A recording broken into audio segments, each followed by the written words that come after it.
அனைவருக்கும் வணக்கம். சபர்மதி குருகுலம் சார்பாக அனைவரையும் வரவேற்கிறோம். குரூப் 2 ஓட நம்மளோட 50 டெஸ்ட் சீரிஸோட மேத்ஸ் சொல்யூஷன்ஸ நம்ம இன்னையிலிருந்து பார்க்க போறோம். ஆக்சுவலா இந்த 50 டெஸ்ட்ல கிட்டத்தட்ட ஒரு 30 டெஸ்ட்ல மேத்ஸ் கொஸ்டின்ஸ் இருக்கு. அதுக்கான வீடியோஸ் இன்னையிலிருந்து ஸ்டார்ட் பண்றோம். ஸ்டூடண்ட்ஸ் வந்து எல்லாருமே கொஞ்சம் சின்சியரா ஃபாலோ பண்ணுங்க. சரிங்களா? இத தாண்டி உங்களுக்கு டவுட்ஸ் இருந்தாலும் நீங்க வந்து டெலகிராம் குரூப்ல சம்ஸ் போடலாம். ஓகே. ஸோ நம்மளுடைய கற்பித்தல் முறை அப்படின்றது இந்த formula method, logic method, option மெத்தட்னு சொல்லுவாங்க. மேத்தமெட்டிக்ஸ் பொறுத்தவரைக்கும். அப்படின்னா என்ன அப்படின்னா ஒண்ணும் இல்ல. ஆக்சுவலா வந்து ஃபார்முலா மெத்தட் அப்படின்றது எல்லா கொஸ்டினுக்கும் உண்டு. லாஜிக் மெத்தட் அப்படின்றது ஷார்ட்கட் மெத்தட். ஆப்ஷன் மெத்தட்ன்றது ஷார்ட்கட் மெத்தட். ஸோ எந்தெந்த கொஸ்டினுக்குலாம் லாஜிக் மெத்தட், ஆப்ஷன் மெத்தட் இருக்கோ அது எல்லாத்துக்குமே நாங்க உங்களுக்கு சொல்லி தருவோம். சரிங்களா? ஓகே. ஸோ டெலகிராம் குரூப் சபர்மதியோட டெலகிராம் குரூப் லிங்கோட இது சபர்மதின்னு சர்ச் பண்ணீங்கனாலும் வரும். இல்ல சபர்மதி எஸ்ஓஎஸ்ன்னு போட்டீங்கனாலும் வரும் ஆக்சுவலா. ஸோ அதில தான் இந்த கொஸ்டின்ஸ் எல்லாத்தையும் போடுறோம். இந்த வீடியோஸ் எல்லாத்தையும் போடுறோம். ஸோ அதனால பயன்பெறும் மாணவர்களுக்கு சொல்லுங்க. ஸோ இந்த டெஸ்ட் சிலபஸ் இந்த டெஸ்ட் 1ஓட சிலபஸ் என்ன அப்படின்னா சமச்சீர் புக்ல இருந்து 6th, 7th, 8th புக்ல இருந்து டைரக்ட்டா எடுத்திருக்கோம் ஆக்சுவலா. எதுக்காக ஃபர்ஸ்ட் டெஸ்ட்டாவே இந்த ஸ்கூல் புக் வச்சிருக்கோம் அப்படின்னா, டிஎன்பிஎஸ்சி கிட்டத்தட்ட ஒரு 5ல இருந்து 7 கொஸ்டின் வந்து ரொம்ப டைரக்ட்டாவே ஸ்கூல் புக்ல இருந்து கேட்கறாங்க. ஸோ அதனால நம்ம டாபிக்ஸ் போறதுக்கு முன்னாடி எப்படி நீங்க ஹிஸ்டரி, ஜியோகிராஃபி எல்லாமே சயின்ஸ் 6th புக்ல இருந்து படிக்கிறீங்களோ, அதே மாரி மேத்ஸும் நீங்க படிக்கணும் அப்படின்ற ஒரே காரணத்துக்காக தான் இதுல இருந்து எடுத்திருக்கோம். ஸோ இந்த 25 கொஸ்டின்ல உங்களுக்கு கண்டிப்பா ஓரளவுக்கு 15 கொஸ்டினாவது ஈஸியான கொஸ்டின் இருக்கலாம். ஆனா ஒரு 10 கொஸ்டின் தெரியாம இருக்கு அப்படின்னா, கண்டிப்பா நீங்க உங்களோட பேசிக்ஸ ஸ்ட்ராங் பண்ணணும். அதுக்காக மட்டுமே தான் இத தெளிவா குடுத்திருக்கோம்.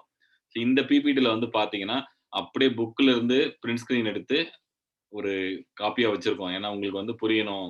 அவ்வளோ இம்பார்ட்டன்ஸ் இருக்கு ஸ்கூல் புக்ஸ் அப்படின்றதுக்காக தான். அதாவது நம்ம 7வது, 8வது படிக்கும்போதே இந்த மாரி கஷ்டமான கேள்விகள பார்த்திருக்கோம். அத நம்ம சால்வ் பண்ணியிருக்கோம் அப்படின்றத உங்களுக்கு புரிய வைக்கணுன்றதுக்காக தான் மெயினா இந்த டெஸ்ட் சீரிஸ். சரிங்களா? ஓகே. ஸோ ஃபர்ஸ்ட் வந்து 8th ஸ்கூல் புக்ல இருக்கிற கொஸ்டின்ஸ் எல்லாத்தையும் பார்க்கலாம். இதுலருந்து ஒரு 9 கொஸ்டின் எடுத்திருக்கோம். அந்த கேள்விகள், அதனுடைய சொல்யூஷன்ஸ் என்ன அப்படின்றத பார்ப்போம். ஓகே. ஸோ வந்து ஒரு நாடா சுருளின் நீளம் 18 3/4 மீட்டர் ஆகும் அப்படின்னு சொல்றாங்க. சங்கரியிடம் 4 முழு சுருள்களும், ஒரு சுருளின் 3ல் 1 பங்கு பகுதியும் உள்ளது எனில், சங்கரியிடம் மொத்தம் எத்தனை மீட்டர் நாடா உள்ளது அப்படின்னு சொல்றாங்க. மொத்த நீளம் இது ஆக்சுவலா. ஸோ 4 முழு சுருள்களும், ஒரு சுருளின் 3 பகுதியும் 3ல் 1 பகுதியும் உள்ளன அப்படின்னு சொல்றாங்க. மொத்தம் ஒரு நாடாவோட நீளம் இது. ஸோ சங்கரியிடம் மொத்தம் எத்தனை மீட்டர் நாடா உள்ளது அப்படின்னு கேட்டிருக்காங்க. ஓகே.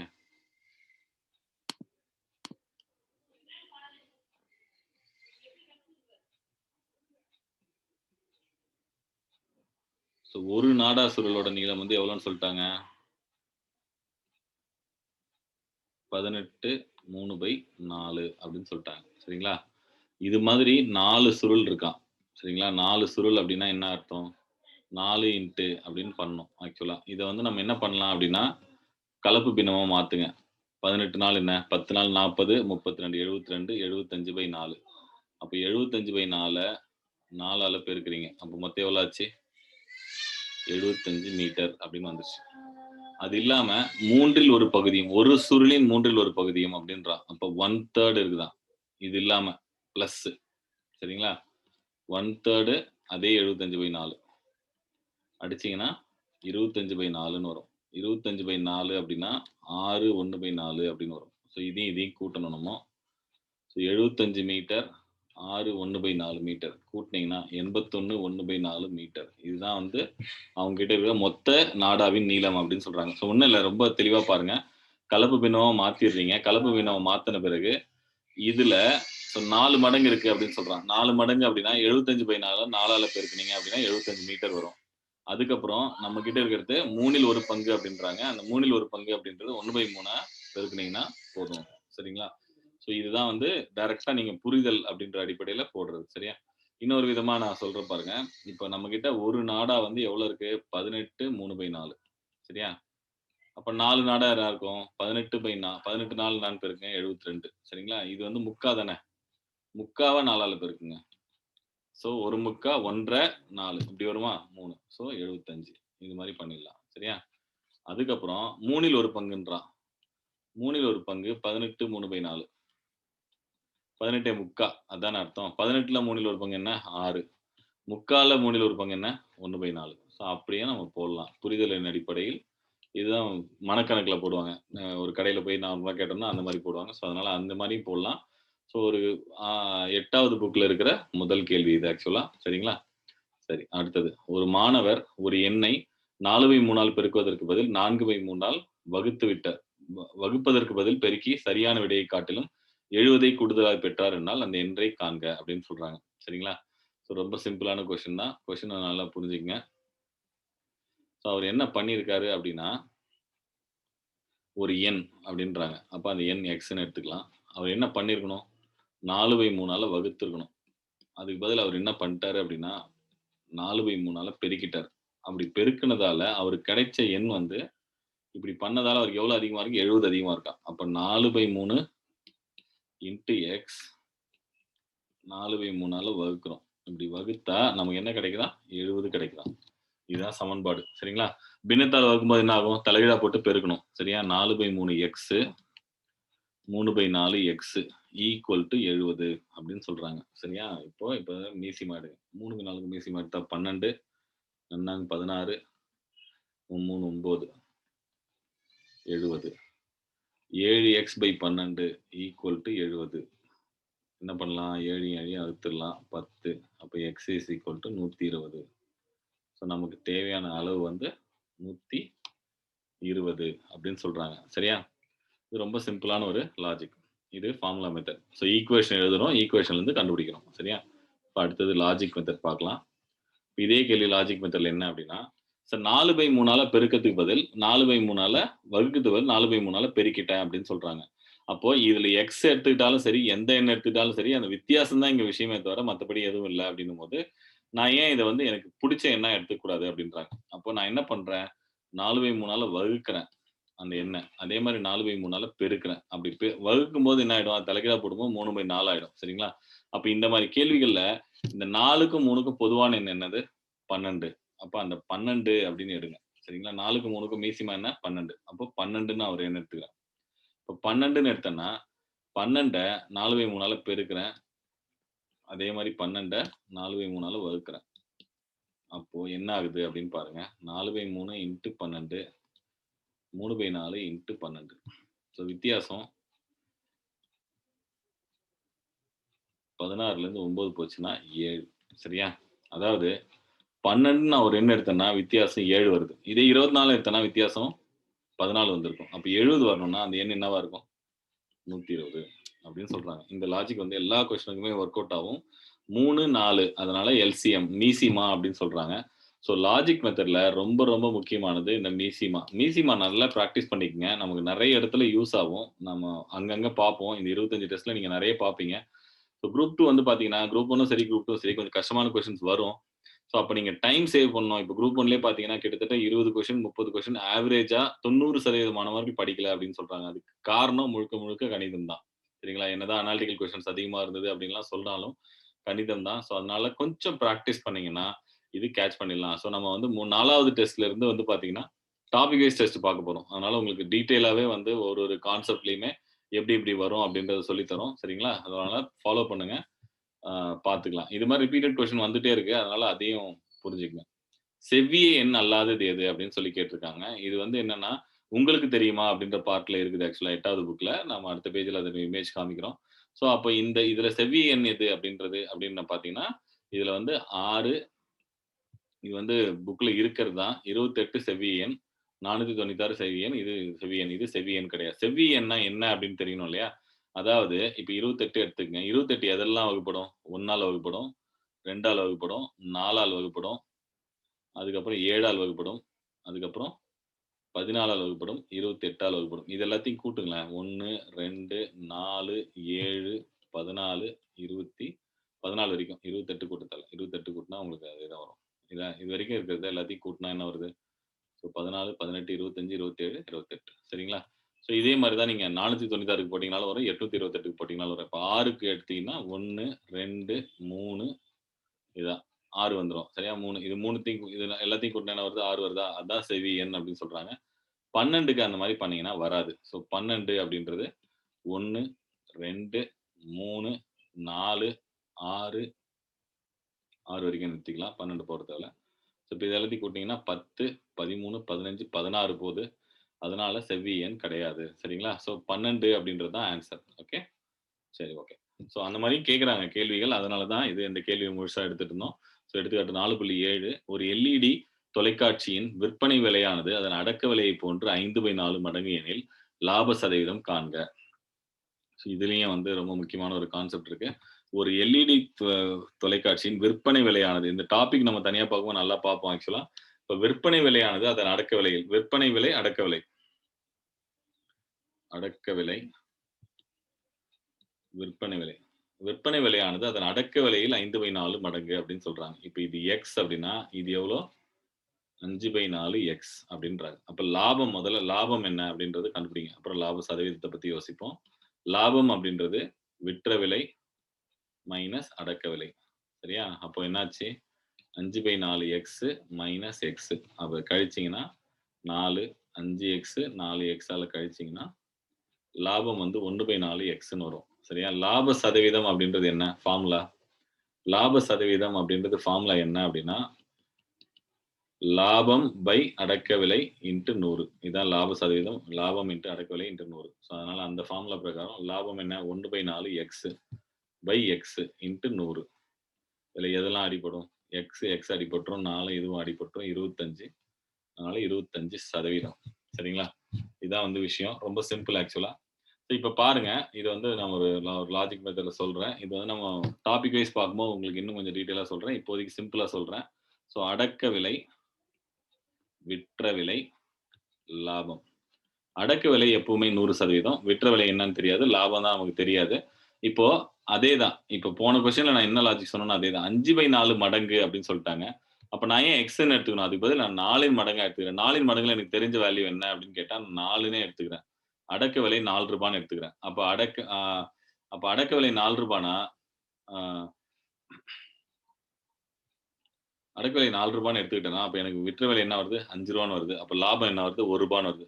4ன்றது 100% அப்படின்னா 1ன்றது எத்தனை சதவீதம் அப்படின்னு கேட்டீங்கன்னா 25% அப்படின்றது எடுத்த உடனே வந்துரும்.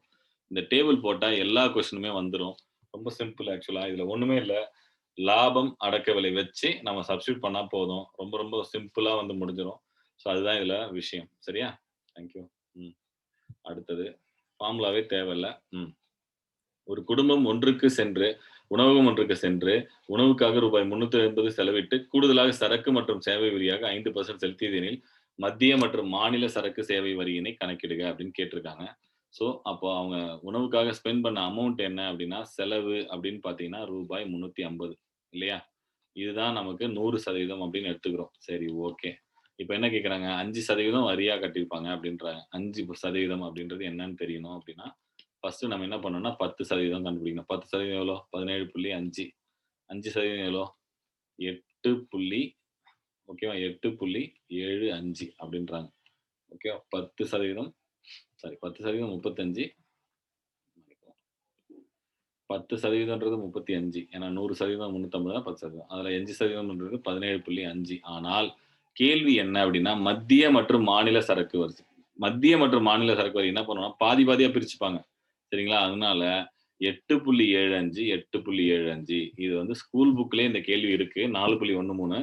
இது வந்து பாத்தீங்கன்னா நமக்கு எடுத்த உடனே 5% 17 தானே அப்படின்னு தோணும் ஆக்சுவலா. நிறைய பேர் தப்பு பண்ணியிருப்பீங்க. ஸோ புரிஞ்சுக்கிங்க. மத்திய மற்றும் மாநில சரக்கு மற்றும் சேவை வரியை கண்டுபிடிக்க அப்படின்னு கேட்டிருக்காங்க. ஸோ மத்திய அரசும் மாநில அரசும் எவ்வளவு சேவை வரி வாங்குறாங்கன்னு கேட்டா ரூ. 8.75 ரூ. 8.75 தான் வாங்குறாங்க. 2 பேரும் சேர்த்து அப்படின்னா தான் ரூ. 17.50. ஸோ அது ரொம்ப முக்கியம். புரிஞ்சுக்குங்க. சரியா? அடுத்தது 81வது கேள்வி. ஒரு வகையான பாக்டீரியா முதலாவது 1 மணி நேரத்தில் 5% வளர்ச்சியும், 2வது 8% வளர்ச்சியும், 3வது 10% வளர்ச்சியுமா இருக்கு. தொடக்கத்தில் அதன் எண்ணிக்கை 10,000 எனில் 3 மணி நேரத்துக்கு பிறகு அப்படின்னு கேட்டிருக்காங்க. ரொம்ப ரொம்ப சிம்பிளான ஒரு கேள்வி இது. 100%. ஆரம்பத்துல எவ்வளவு இருந்தது? 10,000 இருந்தது. இப்ப நான் ஏற்கனவே சொன்ன மாரி முதல்ல எவ்வளவு? 5%. அப்போ முதல்ல 10% கண்டுபிடிங்க எவ்வளோ? 1000. அப்ப 5% கண்டுபிடிங்க எவ்வளோ? 5%ன்றது 500. அப்போ முதல்ல வந்து வளர்ச்சி அடையிறது எவ்வளோ வளர்ச்சி அடையுதுன்னா 500 வளர்ச்சி அடையுது. சரி, ஓகே. 10,500 அப்படின்றது. இப்போ இதிலிருந்து 2வது மணி நேரத்தில், சரியா? இது முதல் மணி நேரம். இது 2வது மணி நேரம். சரியா? இப்போ 2வது மணி நேரத்துல இங்க வந்து 5% இல்லையா? 5%. அதனால நம்ம வந்து ஓகே. சரி, ஓகே. இப்போ 2வது மணி நேரத்துல என்ன? 8%. அப்போ முதல்ல இப்போ 100% எவ்வளோ? 10,500. சரியா? அப்போ 1% எவ்வளோ? 105. அப்போ 8% எவ்வளோ? 105. 8% 840. அப்ப அந்த 840 கூட்டுங்க. கூட்டிங்கன்னா 0, 4, 3, 1, 1. இது 3வது மணி நேரத்துல எவ்வளவு சதவீதம்? 10% வளர்ச்சியாம். 10% வளர்ச்சினா 1134. 4, 7, 4, 2, 1. இதுதான் வந்து அதன் 3 மணி நேரத்திற்கு பிறகு அதன் எண்ணிக்கையை காண்க அப்படின்னா 12,474. இதுதான் ஆன்சர் 81வது கேள்விக்கு. 82வது கேள்வியில ஆக்சுவலா வந்து பிரிண்டிங் மிஸ்டேக். ஸ்கூல் புக்ல பிரிண்டிங் மிஸ்டேக். இருந்தாலும் நம்ம பிரிண்ட் ஸ்கிரீன் எடுத்ததால நான் அப்படியே எடுத்திருக்கேன்.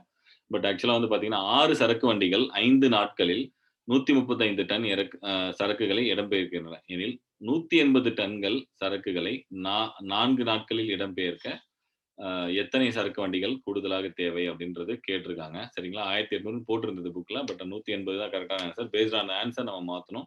பட் 1800 வேணாலும் கண்டுபிடிக்கலாம். கூடுதலாக தேவைன்றத வச்சு நம்ம சரி இதுவே போடலாம் அப்படின்னு எடுத்திருக்கோம். வேற எதுவும் இல்ல. ஓகே.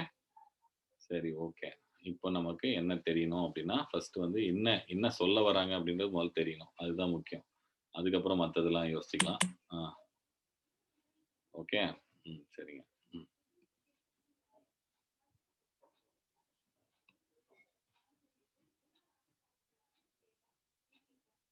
ஸோ வண்டி. நாட்கள். அப்புறம் டன். என்ன நடந்தது?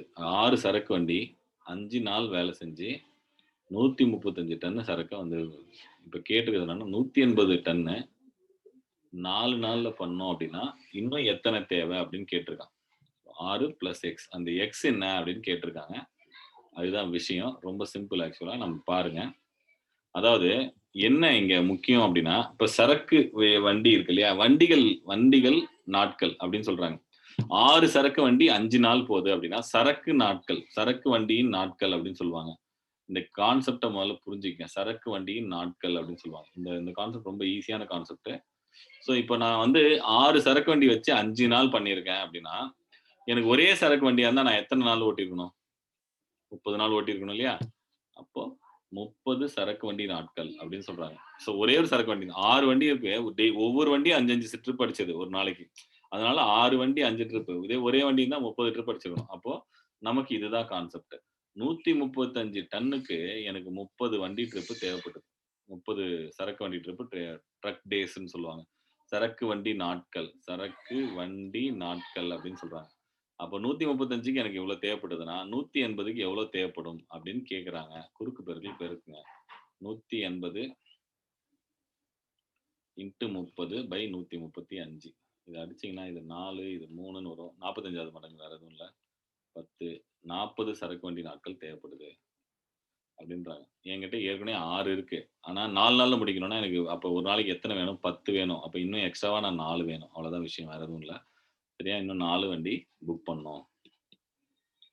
ஓகேவா? எந்த அளவுக்கு கேட்டிருக்காங்க பாருங்க. அதுதான் ரொம்ப முக்கியம். கேள்வி வந்து ஸ்கூல் புக்லயே எத்தன கேட்குறாங்க. ஒரு பழ வியாபாரி வாங்கிய மாம்பழங்களில் 10% அழுகியிருக்கின்றன. மீதமிருக்கும் மாம்பழங்களில் 33% விற்றுவிட்டார். தற்போது அவரிடம் 240 மாம்பழங்கள் இருக்கின்றன எனில், தொடக்கத்தில் அவர் வாங்கிய மொத்த மாம்பழங்களின் எண்ணிக்கை என்ன? அப்படின்னு கேட்டிருக்காங்க. ஸோ வாங்கிய அப்படின்றாங்க. வாங்கிய மாம்பழங்கள் அப்படின்னா, இது முதல்ல எத்தன அப்படின்னா 100% எடுத்துக்கலாம். சரியா?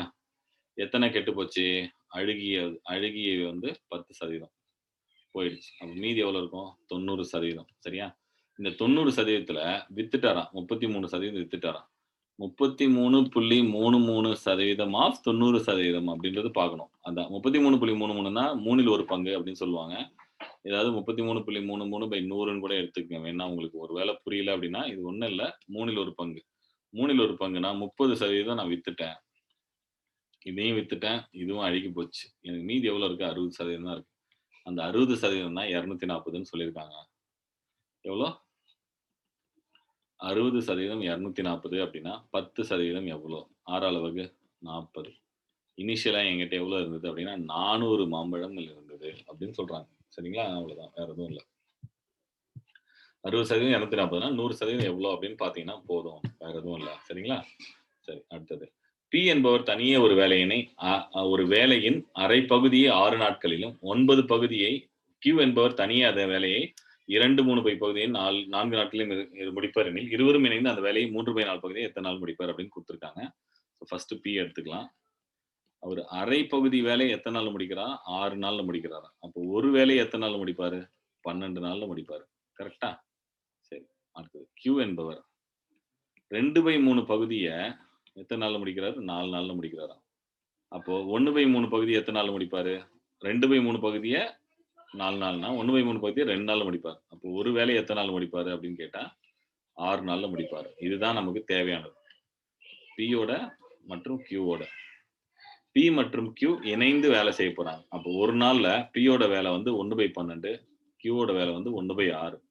அப்போ 2 பேரும் இணைந்து அப்படின்னும்போது 12, 1 + 2 ஒரு நாள்ல Pயும் Qவும் சேர்ந்து 3/12 அதாவது 1/4 வேலைய முடிப்பாங்க. ஒரு வேலைய Pயும் Qவும் சேர்ந்து 4 நாட்கள்ல முடிப்பாங்க. கேட்டிருக்கிறது 3/4 வேலைய தான். முக்கா வேலைய தான். சரிங்களா? பிஎம் கணினி வந்து 3/4 × 4ன்னு பார்த்தீங்கன்னா 3 நாள்ல முடிப்பாங்க. அவ்வளோதான் விஷயம். வேற எதுவும் இல்ல. சரியா? ரொம்ப சிம்பிள் ஆக்சுவலா. இதுக்கு லாஜிக் மெத்தட் இருக்கு. பட் டைம் அண்ட் ஒர்க் பார்க்கும்போது நம்ம அத கொஞ்சம் டீட்டெயிலா பார்க்கலாம். ரொம்ப ஈஸியான ஒரு மெத்தட் இருக்கு. அத வச்சு நம்ம பண்ணலாம். ஓகே. எனிவே இப்பயே சொல்லிடுறேனே.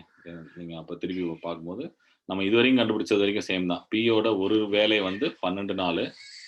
Q வோட ஒரு வேலை வந்து 6 நாள். இது தெரிஞ்சுச்சு இல்லையா? அப்போ இத வச்சு நம்ம என்ன பண்ணோம், இந்த 12க்கும் 6க்கும் மீசிமா எடுக்கணும். நான் ஏற்கனவே 2 கொஸ்டின் லாஜிக் மெத்தட்க்கு மீசிமா தான் சொன்னேன். இதுக்கும் மீசிமா தான் சொல்றேன். 12 வேலை. ஒரு வேலைன்றது பதில் 12 வேலை எடுத்துக்கலாம்.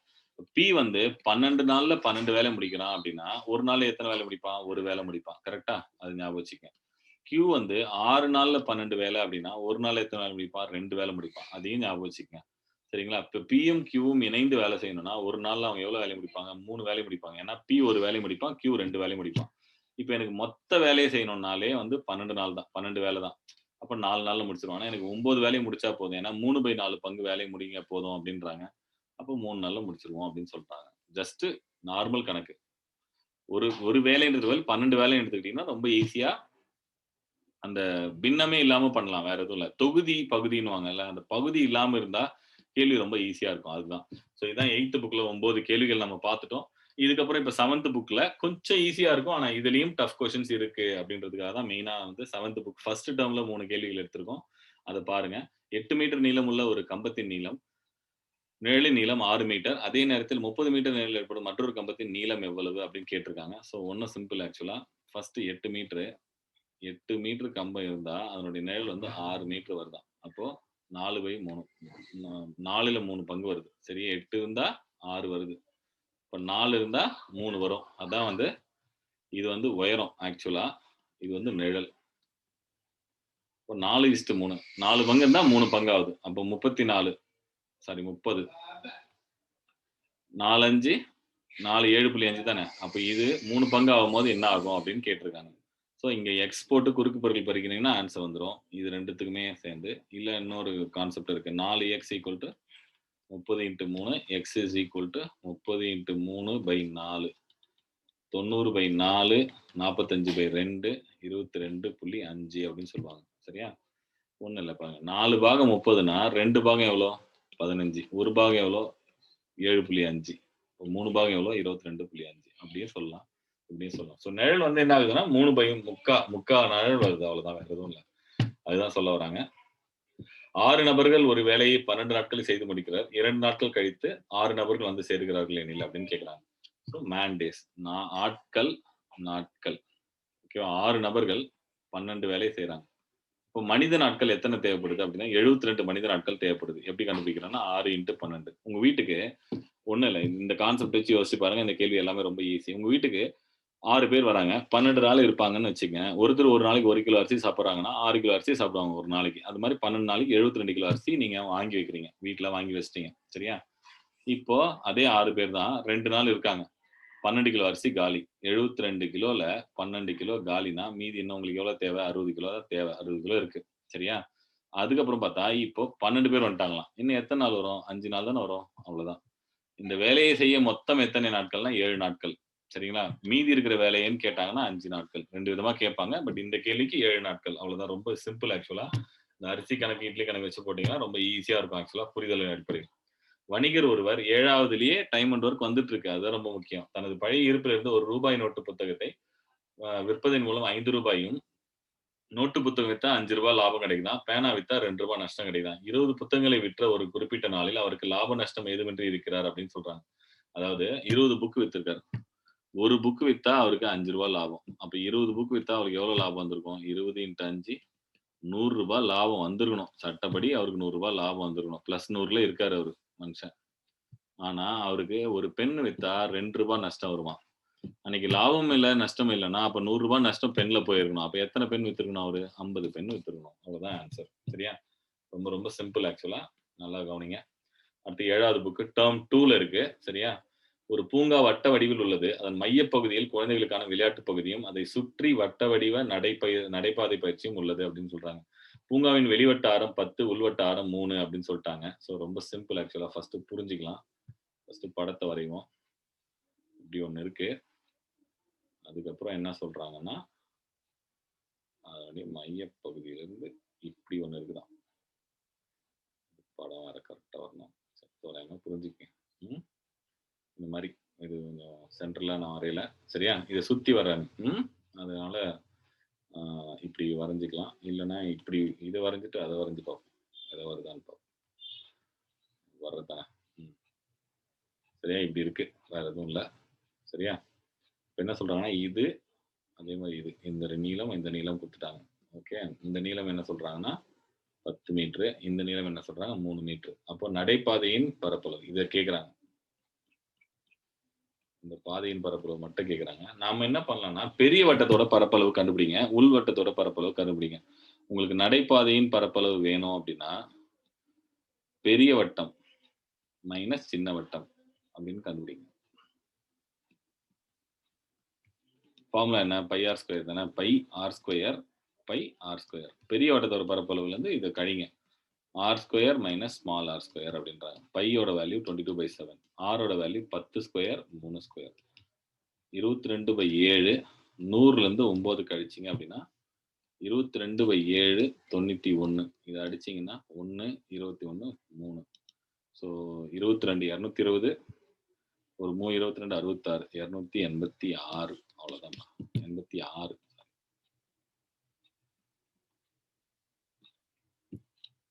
இதுதான் வந்து பாதையின் பரப்பளவு. ஸ்கூல் புக்கில் 7வது புக்கில் கேட்டிருக்கிறது. இதே மாதிரி தான் இது. இந்த கேள்வி பாருங்க, கொஞ்சம் வித்தியாசமான கேள்வி. இதுவும் அதே மாதிரி ஒரு கேள்வி தான். 9 மீட்டர் நீளமும் 7 மீட்டர் அகலமும் உள்ள ஒரு வராந்தா இருக்குது. ஓகே. இந்த வராந்தாவை சுற்றி அவங்க என்ன பண்ணுறாங்க அப்படின்னா, ஒரு 3 மீட்டர் இதில் இது போடுறாங்க. ஓகேவா? இந்த வராந்தா. இப்போ இதுதான் நம்ம கண்டுபிடிக்க வேண்டியது. என்ன கண்டுபிடிக்க வேண்டியது அப்படின்னா, தாழ்வார பகுதிக்கு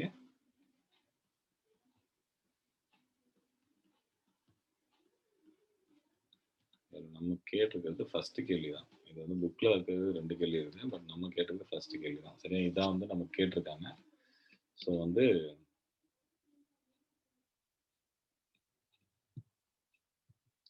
ஓகேவா? ஸோ இந்த தாழ்வாரத்தோட பரப்பளவு கேட்டிருக்காங்க. 2வது கேள்வி நமக்கு தேவையில்ல. நமக்கு இப்போ கொஸ்டின்ல கேட்டிருக்கிறது இதுதான். ஃபர்ஸ்ட் கேள்விக்கு போடுவோம். ஸோ அப்போ இதுவும் அதே தான். போன கேள்வி என்ன பண்ணுமோ அதேதான். பெரிய ஏரியாலேருந்து சின்ன ஏரியாவை கழிச்சிங்கன்னா போதும். அதுக்கு என்ன தெரியணும் அப்படின்னா, இது 9 இது 7ன்னு சொல்றாங்க. அப்போ இது என்ன அப்படின்னா, இது எவ்வளோ அகலம் எவ்வளோ? 3 மீட்டர் சொல்லியிருக்காங்க. இந்த பக்கம் 3, அந்த பக்கம் 3. அப்போ இந்த பக்கம் 15 ஆயிடும். இந்த பக்கம் 13 ஆயிடும். புரியுதா? 9ன்றது இந்த பக்கம் ஒரு 3, இந்த பக்கம் ஒரு 3 கூடுது இல்லையா? 15. 15 × 13. So 15 × 13 minus 9 × 7. ஸோ 150 ஒரு 495 63. ஸோ 2 3 132. அவ்வளோதான். இதான் வந்து பரப்பளவு மீட்டர் ஸ்கொயரு. சரியா? சதுர மீட்டர் தான். சதுர மீட்டர் சொல்லிட்டாங்க.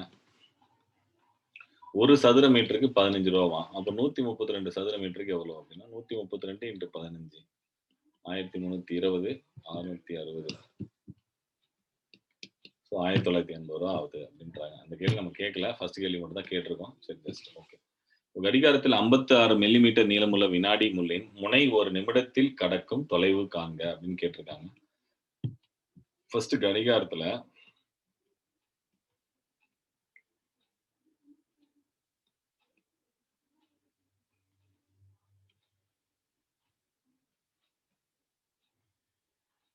இப்படி இருக்குன்னு வச்சுக்கலாம்.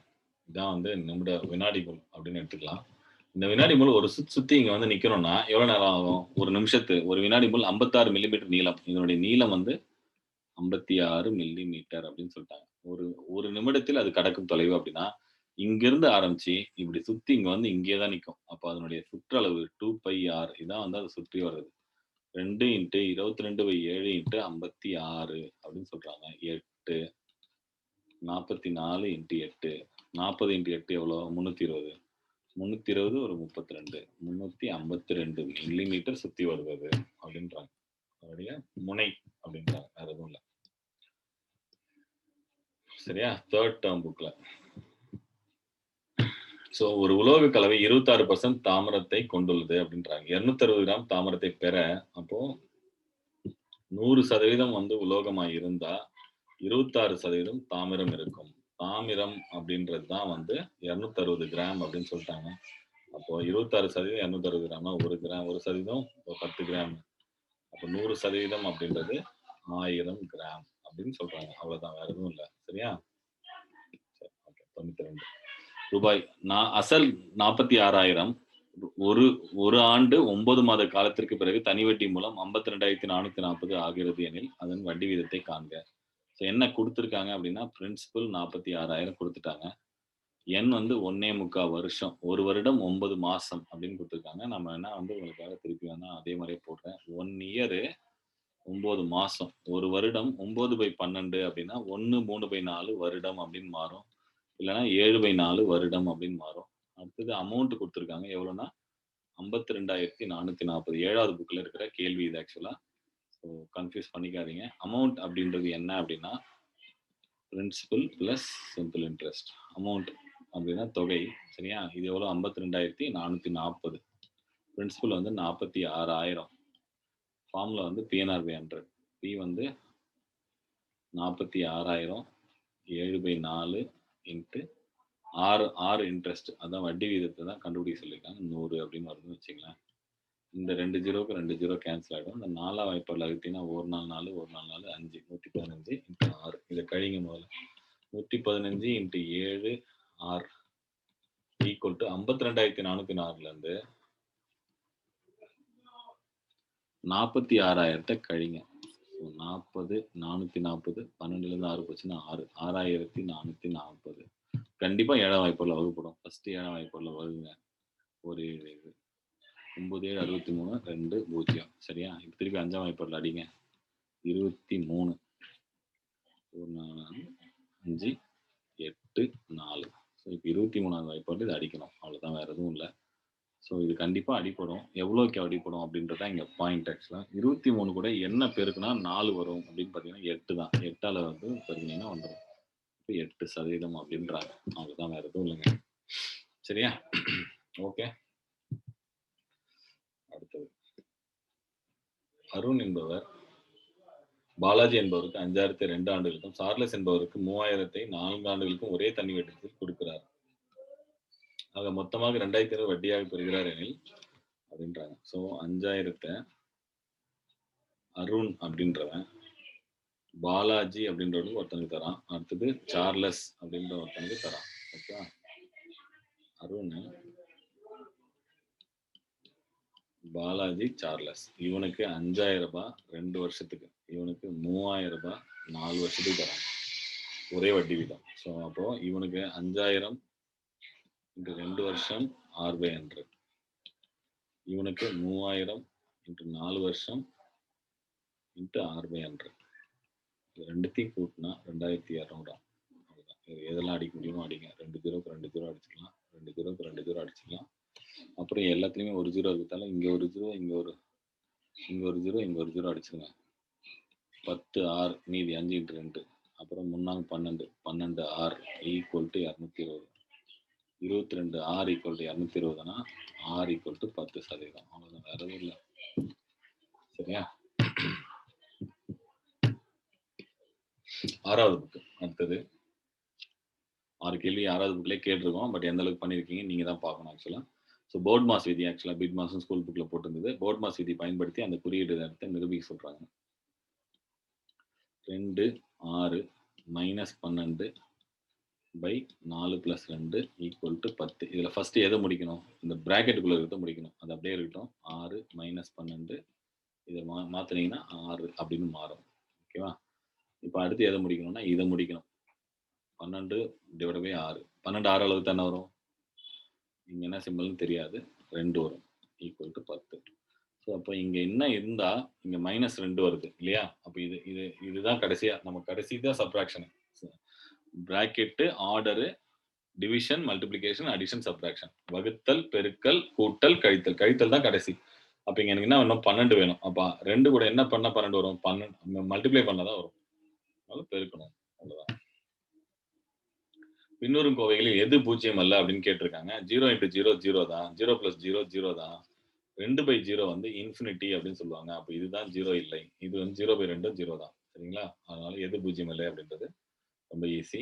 அடுத்தது 15 நிமிடத்துல ஒரு 15 கிலோமீட்டர் 15 கிலோமீட்டர் நிமிடங்களில் 2 கிலோமீட்டர் நடக்கும். 15 நிமிடங்களில் கிளியர் தப்பா இருக்கு. 15 மினிட்ஸ்ல 2 கிலோமீட்டர் நடக்கிறாராம். அப்ப 45 நிமிஷத்துல எவ்வளவு நேரம்? 6 கிலோமீட்டர் நடப்பாரு. அவ்வளவுதான். டைரக்ட் கேள்வி. புக்ல இருக்கிறது தான் அது. ஓகேவா? 6வதுல டேர்ம் 2. ஈரிலக்க எண்களின் பெருக்கல் பலன் 300 மற்றும் அவற்றின் மீப்போவா 5 எனில் அவ்வெண்கள் யாவை அப்படின்னு கேட்டிருக்காங்க. ஸோ அந்த 2 எண்களை பெருக்குறாங்களாம். அந்த எண்களோட மீப்போவா மீபேமுக்கா அப்படின்றாங்க. மிகப்பெரிய காரணி அப்படின்னா 5 அப்படின்னா அந்த எண் வந்து 5A 5B. சரியா? அப்படி இருந்தா தான் வர முடியும். 5A × 5B வந்து 300 அப்படின்றாங்க. சரியா?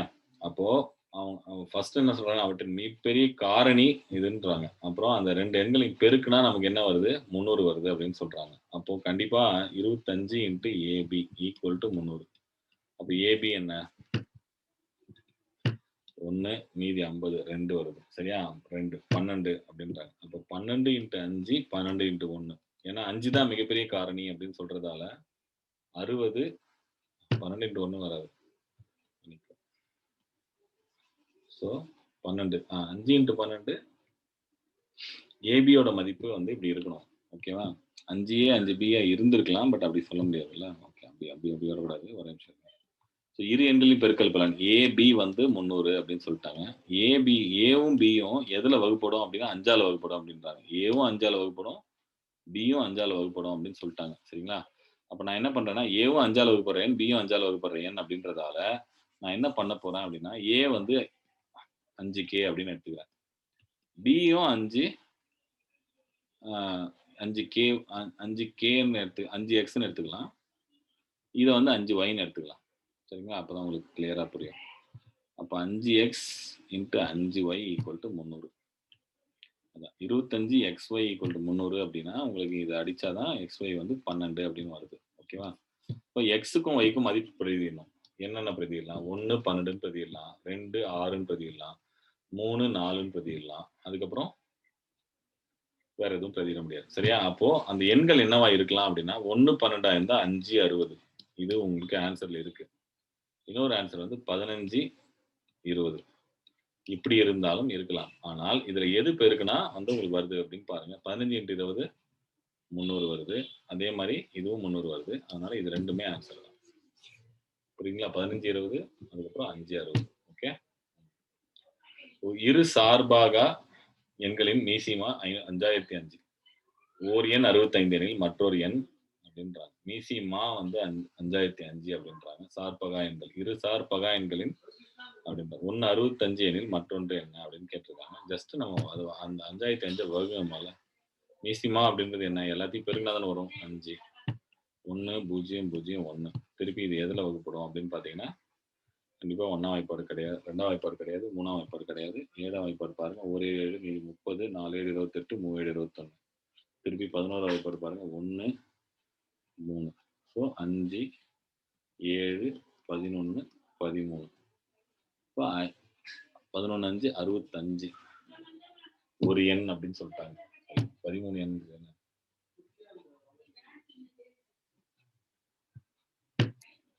ஸோ இது ரெண்டுத்தையும் பெருக்கி வர்ற எண். இது ரெண்டுத்தையும் பெருக்கி என்ன? 77. சார்பகா எண்கள் அப்படின்னா கோப்ரைம் அப்படின்ற அர்த்தம். இதுவும் அதுவும் வந்து ஒன்றுக்கொன்று இது பகா எண்கள். ஆனால் தனித்தனியா பகா எண்கள் கிடையாது. 77. அடுத்த எண் வந்து 77. அவ்வளவுதான். வேற எதுவும் இல்லை. 6வது புக்ல கோப்ரைம் பத்தி சொல்லியிருக்கான். சார்பகா எண்கள் அப்படின்னு சொல்றான். 4, 6 இது 2ம் வந்து சார்பகா எண்கள் கிடையாது. ஏன்னா பொதுவான வகுத்தி 2 இருக்குது. சரிங்களா? ஆனா 4, 9 இது 2ம் வந்து பகா எண்கள் கிடையாது. ஆனா சார்பகா எண்கள்னு சொல்லுவாங்க. அத பத்தி எங்க பேசியிருக்கான்? 6வது புக்லயே பேசியிருக்கான். ம். 72 மற்றும் 102 எண்களை சரியாக வகுப்பட மிக மிக சிறிய 5 இலக்க எண் என்ன? அப்படின்னு கேட்டிருக்காங்க. 72 மற்றும் 108 ஆகிய எண்களால் சரியாக வகுப்படக்கூடிய மிகச் சிறிய 5 இலக்க எண். ஸோ 72ஆலயும் வகுப்படணும், 108ஆலயும் வகுப்படணும்னா, ஃபர்ஸ்ட் நீங்க வந்து மீசிமா கண்டுபிடிக்கணும். மீசிமா வந்து பார்த்தீங்கன்னா, இது 32 ஏன்னா 32ஆம் வாய்ப்பாடு தெரியுன்றதால பண்றேன். பட் இல்லன்னா நீங்க ஸ்டெப் பை ஸ்டெப் போடணும். நான் உங்களுக்காக ஸ்டெப் பை ஸ்டெப்பே போடுறேன். 2வது வாய்ப்பாடுலயே வகுங்க. ஒண்ணும் தப்பில்ல. 54 திரும்பவும் 2வது வாய்ப்பாடுல வகுங்க. 18, 27 இப்போ 3வது வாய்ப்பாடுல தான் வகுக்க முடியும். 6, 9 திரும்பியும் 3வது வாய்ப்பாடுல வகுங்க. 2, 3 4, 4, 3 12, 12, 3 36, 72 72 இன்டு 3னா 216 சரிங்களா? 5 இலக்க எண் கேட்டிருக்காங்க. இன்னும் ஒரு 0 போடலாம். இன்னும் ஒரு 0 போட்டா பெரிய எண் ஆயிடும். 2160 அப்ப இத வந்து 4ஆல பெருக்குங்க. 0, 4, 24 இப்ப 216ன் மடங்கு நமக்கு தெரியணும் அவ்வளவுதான். 6, 8 சரியா? இன்னொரு 2160 கூட்டுனீங்கன்னா, உங்களுக்கு வந்து தாண்டி போயிடும். பட் தப்பில்ல. நீங்க அப்படியும் பண்ணிட்டு கூட வந்து வரலாம். பின்னாடி கூட வரலாம். 8, 10 அப்படின்னு சொல்லி. இதிலிருந்து ஒரு 2 3 216 கழிங்க அவ்வளவுதான். ஒரு 216 கழிங்க. ஒரு 216 800ன்றதால 3 216 கழிங்க. 6, 3 18 648 கழிங்க. அவ்வளவுதான் ஆன்சர். 10ல 8 போச்சுனா 9ல 4 போச்சுனா 5 7ல 6 போச்சுனா 1 இதுதான் மிக சிறிய 5 இலக்க எண். 216ன் மடங்கு கண்டுபிடிக்கணும்ப்பா அவ்வளவுதான். 216ன் மடங்கு அப்படிங்கும்போது நீங்க எந்த மாதிரி வேணா அப்ளை பண்ணலாம். இதான் ஷார்ட்டஸ்ட் மெத்தடு. ஓகே. 6th புக்ல டேர்ம். மாடிப்படியின் மொத்த நீளம் 5½ மீட்டராம். ஒவ்வொரு படியும் 1/4 மீட்டர் அப்படின்னா எத்தனை வரும் அப்படின்றாங்க. 1 மீட்டருக்கு எத்தனை 1/4 மீட்டர் இருக்கும்? 4 இருக்கும் இல்லையா? நமக்கு தெரியும் இல்லையா? அப்ப 5 மீட்டருக்கு எத்தனை இருக்கும்? 20 படி இருக்கும். அது இல்லாம ஒரு 1/2 மீட்டருக்கு எத்தனை 1/4 மீட்டர் இருக்கும்? எல்லாமே 1/4 எத்தனை இருக்குன்னு கண்டுபிடிக்கணும். அது கண்டுபிடிச்சீங்கன்னா 2 இருக்கும். 22ன்னு சொல்லிடலாம். இதுதான் பெஸ்ட் வே. இன்னொன்னு வந்து இத வந்து மிக்ஸ்டு ஃபிராக்ஷனா மாத்துங்க. 11/2 11/2 1/4ஆல வகுக்கணும். 10 மீட்டர் உயரம் இது. 2 மீட்டர் படினா 5 சொல்லுவீங்களா? அதே மாதிரி தான். வகுங்க அவ்வளவுதான். 11/2 4/1 அடிச்சீங்கன்னா 22 படி இருக்கு அப்படின்னு சொல்றாங்க. சரியா? ஓகே. ஸோ ரொம்ப சிம்பிள் ஆக்சுவலா. புரிஞ்சுக்கங்க. ஸோ நம்ம சபர்மதி பத்தி ஆக்சுவலா டிஎன்பிஎஸ்சி குரூப் 2க்காக வந்து ஒரு 9 மாச பயிற்சி மாதிரி குடுத்துருக்கோம். ஸோ அதனால இப்ப வந்து பார்த்தீங்கன்னா, இந்த கேள்விகள் வந்து பார்த்தீங்கன்னா, நாங்க யூடியூப் சேனல்ல போடுறோம். அது இல்லாம உங்களுக்கு டெலிகிராம் குரூப்லயும் போடுறோம். டெஸ்ட் வந்து பார்த்தீங்கன்னா, இந்த ஸ்பெஷல் டெஸ்ட் சீரிஸோட பிளான் என்ன அப்படின்னா, நமக்கு நோட்டிஃபிகேஷன் வர்றதுக்கு முன்னாடியே கிட்டத்தட்ட 20 தேர்வு. அதுல முதல் தேர்வு தான் இன்னைக்கு கண்டக்ட் பண்ணியிருக்கோம். நோட்டிஃபிகேஷன் வர்றதுக்கு முன்னாடி 20 தேர்வுகள். நோட்டிஃபிகேஷன் வந்த பிறகு ஒவ்வொரு 3 நாளைக்கு ஒரு தடவை. இது வாரத்துக்கு ஒரு தடவை. அதுக்கப்புறம் ஒவ்வொரு 3 நாளைக்கு ஒரு தடவை 20 திருப்புதல் தேர்வு. கரெக்ட்டா எக்ஸாமுக்கு ஒரு 15, 20 நாள்ல 10 முழு தேர்வுகள் பிளான் பண்ணியிருக்கோம். ஸோ அதனால இது வந்து ஆன்லைன்ல படிக்கணும்னு நினைக்கிறவங்களுக்கு. ஸோ சப்போஸ் சபர்மதிக்கே வந்து படிக்கணும்னு நினைக்கிறீங்க அப்படின்னா, செய்யாறு பகுதியில இருக்கு ஆக்சுவலா. நீங்க அதுக்கு பக்கத்துல காஞ்சிபுரம், செய்யாறு, வந்தவாசி, ஆரணி இந்த பகுதியில இருந்தீங்க அப்படின்னா, நீங்க வந்து சனி, ஞாயிறு மட்டும் கிளாஸ் அட்டெண்ட் பண்ணிட்டு போலாம். ஸோ அந்த மாரி சனி, ஞாயிறுல மட்டும் 6 மணி நேரம், 6 மணி நேரம், 12 மணி நேரம் வகுப்பு இருக்கு. டெஸ்ட் வந்து நீங்க மண்டே எழுதிக்கங்க. சரிங்களா? ஸோ இங்க தங்கி படிக்கிற மாணவர்களுக்கு ஒரு நாள் மேத்ஸ் டிஸ்கஷன், ஒரு நாள் கரண்ட் அஃபேர்ஸ் டிஸ்கஷன் அந்த மாரி பிளான் பண்றோம். ஸோ இங்க வந்து பார்த்தீங்கன்னா, கோச்சிங் ஃப்ரீ கோச்சிங். பட் வந்து ஃபுட் அண்ட் அக்காமடேஷனுக்கு நீங்க மினிமம் அமௌண்ட் ஒரு 3000 பே பண்ற மாரி இருக்கும். ஸோ அந்த ஆப்ஷன் வேணும்னா நீங்க பயன்படுத்திக்கலாம். இல்லன்னா பரவால்ல. ஸோ நீ இல்ல நான் சனி, ஞாயிறு மட்டும் வரேன். எனக்கு வந்து நான் வொர்க் பண்றேன் அப்படின்னா, வெள்ளிக்கிழமை நைட் வந்துட்டு திங்கட்கிழமை காலைல போறதுக்கும் சபர்மதி குருகுலம் உங்களுக்கு ஏற்படுத்தி தருது. ரொம்ப ரொம்ப கம்மியான செலவுல தான் வந்து ஜஸ்ட் அந்த 3000 கூட வந்து பார்த்தீங்கன்னா, இங்க சமைக்கிறவங்களுக்கும், கரண்ட் பில்லுக்காகவும் மட்டுமே தான் செலவு பண்றோம். வேற எதுவும் இல்ல. ஒரு ட்ரஸ்ட்ல தான் இத பண்றோம். ஸோ 10 ஏக்கர் பரப்பளவுல இயற்கை சூழலுடன் கூடிய ஒரு மிக சிறந்த இடம் படிக்கிறதுக்கு. நீங்க வந்தீங்கன்னா, கண்டிப்பா அது உங்களுக்கு புடிச்சிருக்கும். 24 மணி நேரம் நூலகம் இயங்கும். 24 மணி நேரம் ஓப்பனா இருக்கும். ஸோ ஆசிரியர்களும், மாணவர்களே தங்குறாங்க. அதனால வந்து அ டவுட்ஸ் எல்லாத்தையுமே நீங்க கிளாரிஃபை பண்றதுக்கு ரொம்ப ஈஸியா இருக்கும். ஸோ ஆண்களுக்கும், பெண்களுக்கும் விடுதிகள் இருக்கு. வார நாட்கள்ல வந்து தங்குறது, வீக்கெண்ட்ல வந்து தங்குறது அதுக்கான ஆப்ஷன்ஸ் எல்லாமே இருக்கு. ஸோ சபர்மதி குருகுலம் கீழ இருக்கிற எண்கள தொடர்பு கொள்ளுங்க. உங்களுக்கு புரியும். ஸோ நன்றி.